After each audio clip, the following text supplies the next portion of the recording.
ఎన్టీఆర్ కొరటాల శివ కాంబినేషన్లో ఇటీవలే ఓ సినిమా ప్రారంభమైంది. ఆ సినిమా టైటిల్ ఏంటో తెలుసా? జనతా గ్యారేజ్. ఈ చిత్రంలో హీరో మెకానిక్ పాత్రలో నటిస్తున్నాడని అంటున్నారు. సహజంగా మాస్ హీరో ఎవరైనా టైటిల్కు ఎక్కువ ప్రాధాన్యత ఇస్తారు. కానీ ఈ సినిమా విషయంలో జూనియర్ టైటిల్కు అంతగా పెద్ద ప్రాధాన్యత ఇచ్చినట్టు కనిపించడం లేదు. కొంచెం డిఫరెంట్గా ట్రై చేద్దాం అనుకున్నారు. ఈ మెకానిక్ పాత్రకు కొంచెం స్టోరీయే ఉంది.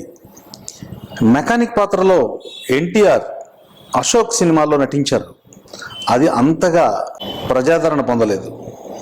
ఈ సినిమాయే కాదు, రాజశేఖర్ నటించిన మెకానిక్ మావయ్య, చిరంజీవి నటించిన మెకానిక్ అల్లుడు, పవన్ కళ్యాణ్ నటించిన కెమెరామెన్ గంగతో రాంబాబు, ఈ సినిమాలు కూడా బాక్సాఫీస్ దగ్గర విజయాన్ని చేరుకోలేకపోయాయి.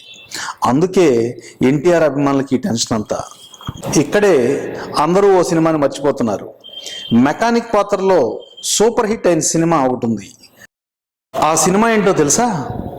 ఎన్టీఆర్ బాబాయ్ బాలయ్య నటించిన అనసూయమ్మ గారి అల్లుడు. బాబాయ్ దారిలో నడిచి జనతా ఎక్స్ప్రెస్ను జనాలకు దగ్గర చేస్తాడని ఆశిద్దాం. Best of luck NTR.